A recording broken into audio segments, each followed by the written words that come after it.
तो शुरू करते हैं यहाँ पर कुछ उदाहरणों के साथ हमारी नाम पद्धति।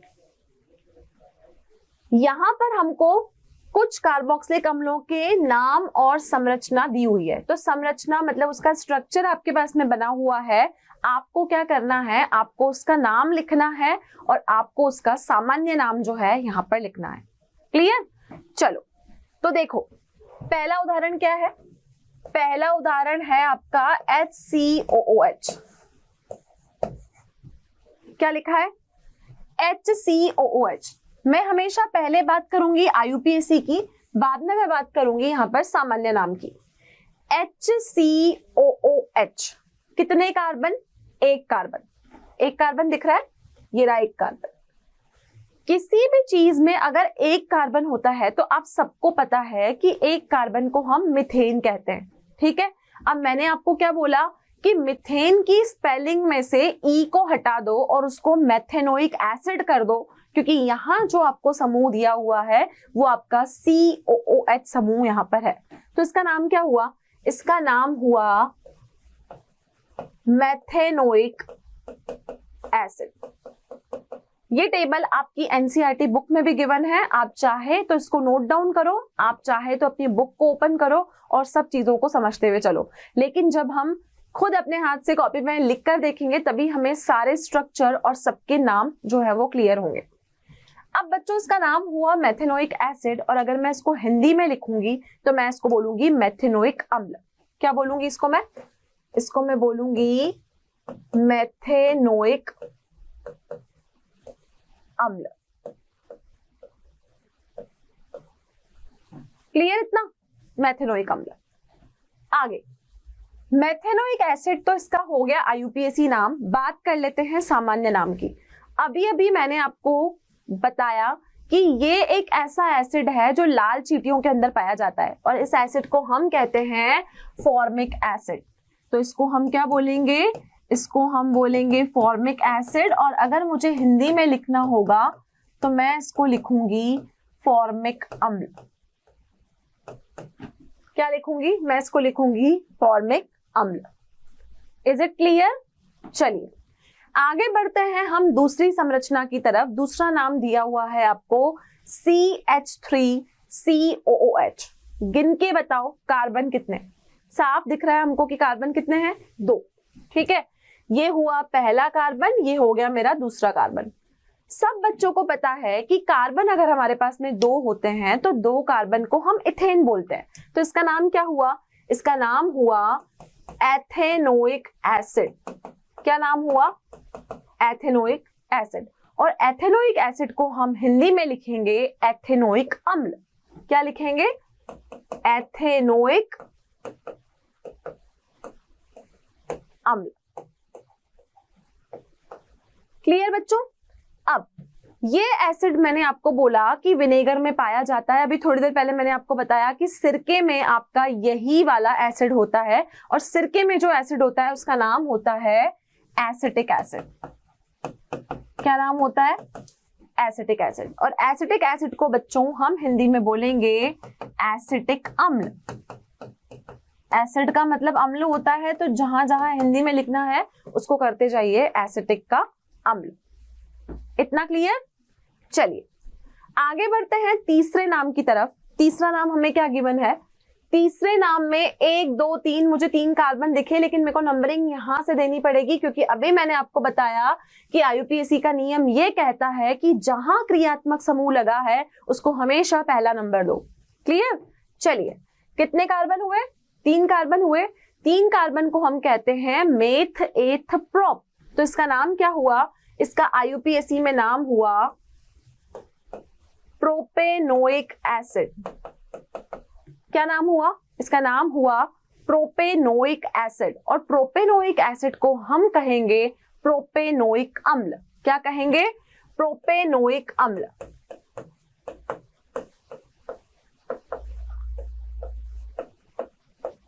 क्लियर है बच्चों? तो इसका नाम हुआ प्रोपेनोइक एसिड क्योंकि 3 कार्बन थे और हमने इसको बोला प्रोपेनोइक अम्ल।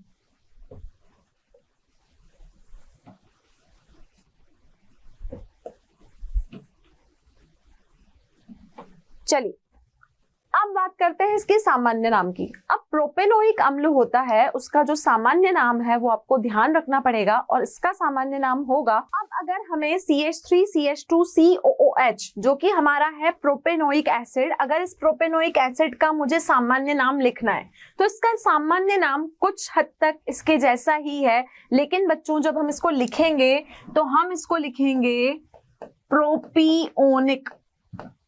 क्या लिखेंगे? इसको हम लिखेंगे प्रोपिनोइक अम्ल, और इंग्लिश में जब हम इसको लिखेंगे तो इसका नाम होगा प्रोपियोनिक एसिड।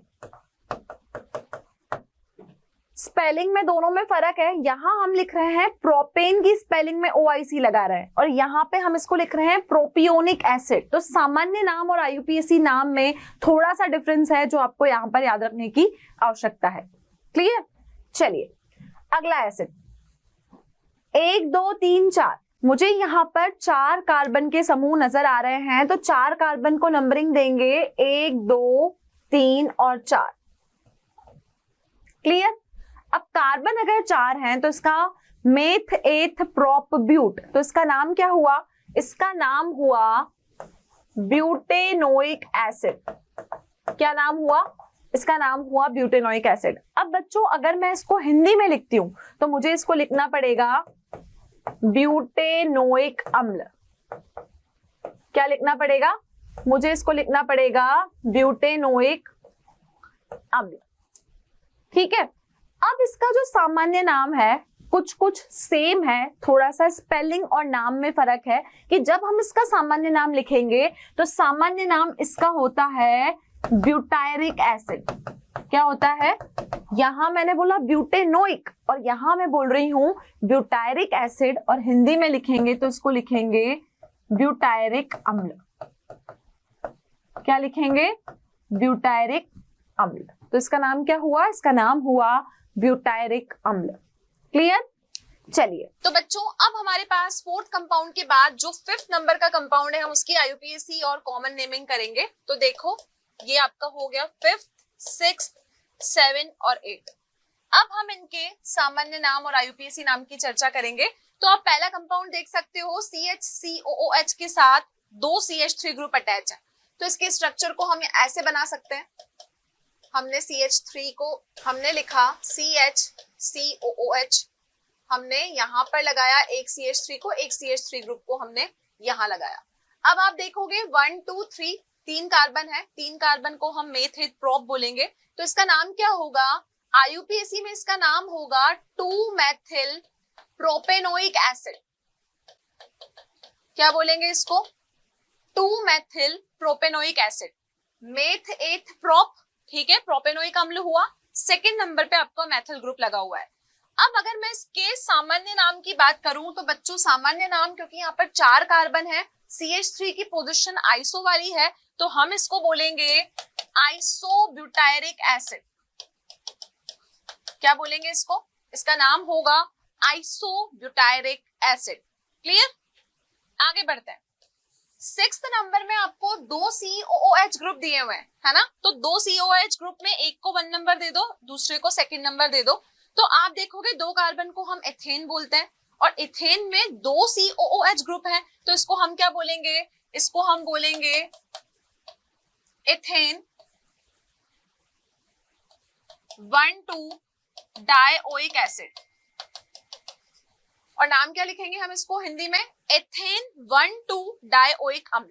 क्लियर? तो इसको बोला जाएगा एथेन 1,2 डाइओइक एसिड और हम इसको बोलेंगे एथेन डाइओइक अम्ल।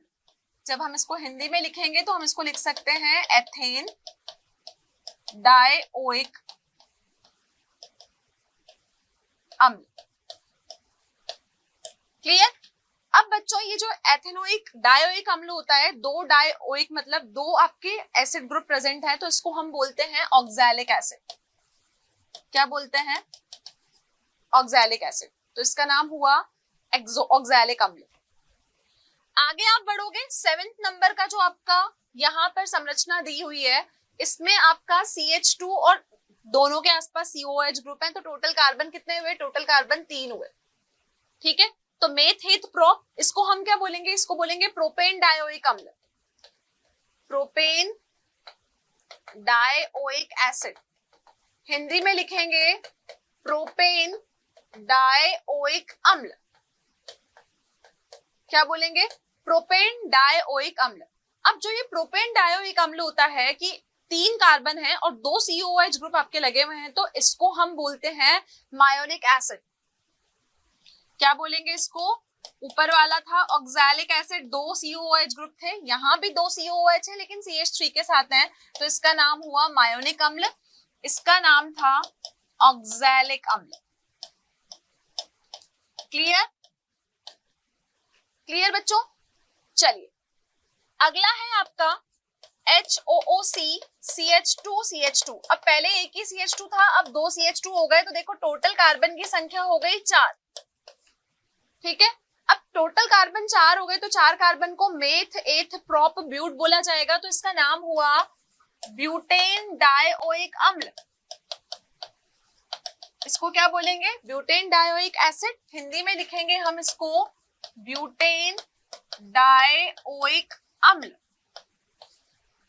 क्या लिखेंगे बच्चों? ब्यूटेन डाइओइक अम्ल। और ब्यूटेन डाइओइक अम्ल जो होता है उसको हम बोलते हैं सक्सीनिक अम्ल। क्या वर्ड यूज करेंगे इसके लिए? सक्सीनिक अम्ल। तो अगर एक भी कार्बन नहीं है, सिर्फ 2 COOH ग्रुप है ना, तो आप उसको बोलोगे ऑक्सैलिक अम्ल। अगर एक CH2 है, 2 COOH है, तो आप उसको मायोनिक अम्ल बोलोगे। और आपके पास में 2 CH2 है और दोनों साइड 2 COOH ग्रुप अगर प्रेजेंट है, तो उसको आप बोलोगे सक्सीनिक अम्ल।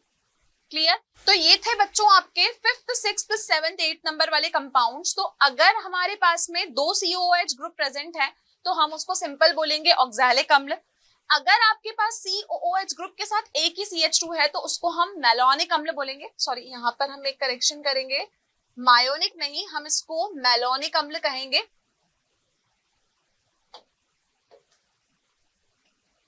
इसको हम कहेंगे मैलोनिक अम्ल। ठीक है, और अगर आपके CH2 ग्रुप 2 है COOH के साथ, तो उसको हम सक्सीनिक अम्ल कहेंगे। तो एक हुआ ऑक्सैलिक, एक हुआ मैलोनिक और एक हुआ आपका सक्सीनिक अम्ल। तो ये थे आपके 5th 6th 7th and 8th number के कंपाउंड्स। आगे बढ़ते हैं हम नेक्स्ट कंपाउंड की तरफ। तो बच्चों अब हमारा जो नेक्स्ट कंपाउंड है वो आपके रिंग वाले कंपाउंड्स हैं। तो अब हम करेंगे एरोमेटिक कंपाउंड्स में कार्बोक्सिलिक एसिड ग्रुप्स की नेमिंग। तो देखिए आपका यहाँ पर रिंग वाले कंपाउंड्स में जो अगला कंपाउंड है वो क्या है? यहाँ पर आप देखोगे कि बेंजीन रिंग के ऊपर आपका COOH ग्रुप लगा है। तो बच्चों आपको इसका कॉमन नेम और IUPAC नेम देना है। अगर मैं इसके कॉमन नेम की चर्चा करूंगी और सामान्य नाम और IUPAC नाम की अगर हम चर्चा करते हैं, तो आप देखोगे कि यहाँ पर बेंजीन की रिंग के ऊपर कार्बोक्सिलिक एसिड ग्रुप लगा हुआ है। तो अगर हम इसका IUPAC नेम दें तो इसका नाम क्या होगा? Benzene carboxylic acid. क्या नाम होगा इसका? Benzene carboxylic acid. अगर मैं हिंदी में लिखूंगी तो हिंदी में मैं इसको लिखूंगी बेंजीन कार्बोक्सिलिक अम्ल। क्या नाम होगा इसका? Benzene carboxylic acid, benzene carboxylic अम्ल। लेकिन अगर हम इसके सामान्य नाम की बात करते हैं ना, तो बच्चों इसका सामान्य नाम होता है बेंजोइक एसिड। सिंपल नेम में अगर रिंग के ऊपर COOH ग्रुप लगा है तो हम उसको क्या कहेंगे? उसे हम सिंपल बेंजोइक एसिड कहेंगे। क्लियर है इतना? चलिए आगे बढ़ते हैं। अगला जो हमारा कंपाउंड है वो है CH2COOH। ठीक है, अब अगर हम इसको नाम दें तो आप देखोगे कि 2 यहाँ पर आपके कार्बन है और ये रिंग है, तो इसका नाम क्या होता है? इसका नाम होता है फेनिल एथेनोइक एसिड। हिंदी में लिखूंगी मैं फेनिल एथेनोइक अम्ल। क्या बोलेंगे? फेनिल एथेनोइक अम्ल। और फेनिल एथेनोइक अम्ल का अगर मैं सिंपल नेम की बात करूं तो इसको हम बोलते हैं फेनिल एसिटिक एसिड। क्या बोलते हैं इसको? Phenyl acetic acid. अगर IUPAC में बोलेंगे तो फेनिल एथेनोइक अम्ल, और अगर हम इसकी कॉमन नेम की बात करेंगे तो ये हुआ फेनिल एसिटिक एसिड। तो इसका नाम क्या हुआ? Phenyl acetic acid. Clear students? चलिए अगला कंपाउंड आप देखोगे कि जो बेंजीन की रिंग है उसके ऊपर 2 कार्बोक्सिलिक एसिड ग्रुप लगे हैं। ठीक है, बेंजीन की रिंग के ऊपर आपके 2 कार्बोक्सिलिक एसिड ग्रुप लगे हैं, तो हम इसका IUPAC नेम क्या देंगे? इसका नाम होगा बेंजीन 1,2 डाइकार्बोक्सिलिक एसिड। बेंजीन 1 और 2 पे डाइकार्बोक्सिलिक एसिड मतलब 2 कार्बोक्सिलिक एसिड ग्रुप लगे हैं। और अगर मैं इसके कॉमन नेम की बात करूं तो इसका कॉमन नेम आपको ध्यान रखना पड़ेगा, इसको हम बोलते हैं थैलिक अम्ल। क्या बोलते हैं? इसको हम बोलते हैं थैलिक अम्ल। तो ये हुआ बच्चों आपका थैलिक एसिड। क्लियर? तो ये थे आपके कुछ कार्बोक्सिलिक एसिड ग्रुप से रिलेटेड कंपाउंड जिसमें हमने सिंपल कंपाउंड्स और रिंग वाले कंपाउंड्स दोनों के IUPAC और कॉमन नेम्स को जाना। क्लियर है इतना? तो ये बहुत इंपॉर्टेंट पार्ट है हमारे इस चैप्टर का। तो यहाँ पर IUPAC नेमिंग के रूल्स और सामान्य नाम को याद रखने का तरीका आपको पता होना चाहिए। तो सेकंड वाला जो कंपाउंड है आप यहाँ पर देखोगे कि बच्चों वहां पर हमने 2 कार्बन को नंबर दिए, तो हम इसको फेनिल एथेनोइक अम्ल की जगह हम इसको मेंशन करेंगे 2 फेनिल एथेनोइक अम्ल। क्लियर है? तो इसको हम ये बोल सकते हैं कि ये होगा आपका 2 फेनिल एथेनोइक एसिड। तो देखो कार्बोक्सिलिक ग्रुप को कैसे लिखेंगे?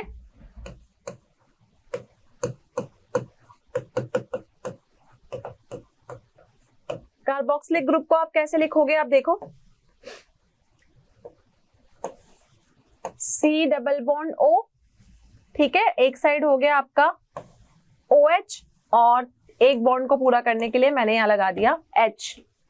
ठीक है, ये COOH ग्रुप आपका कार्बोनिल ग्रुप होता है। अब बच्चों अगर मैं बात करूं तो यहां पर इस O के ऊपर आपके पास में 2 इलेक्ट्रॉन और है।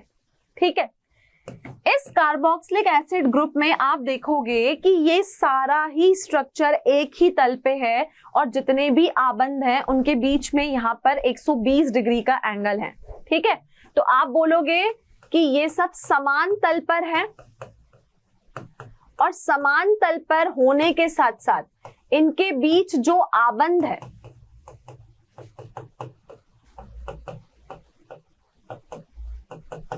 उनमें 120 डिग्री का कोण है।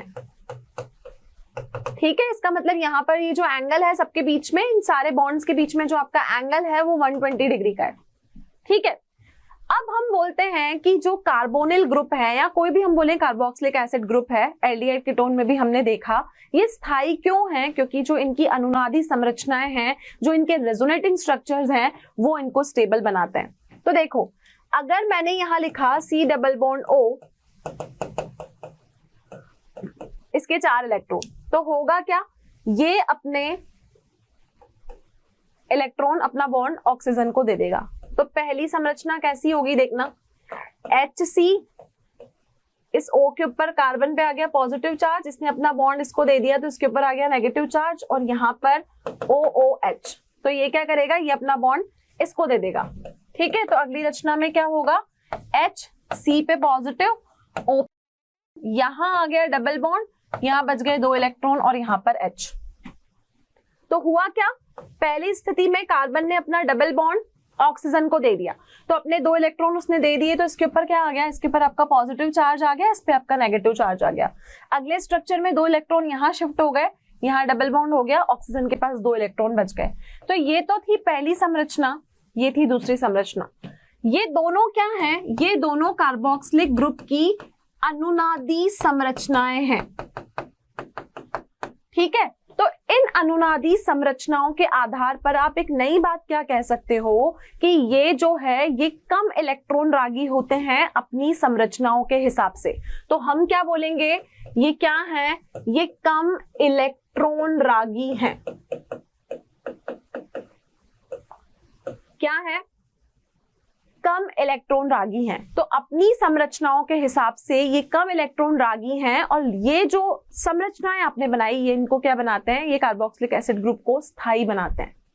क्लियर? तो ये होती है कार्बोक्सिलिक समूह की संरचना। तो बच्चों आज का जो हमारा लेक्चर था वो कंप्लीटली कार्बोक्सिलिक एसिड के नोमेनक्लेचर, नाम पद्धति पे, और उसकी संरचना कैसे होती है उसी पे था। आई होप आज का लेक्चर सभी बच्चों को क्लियर है।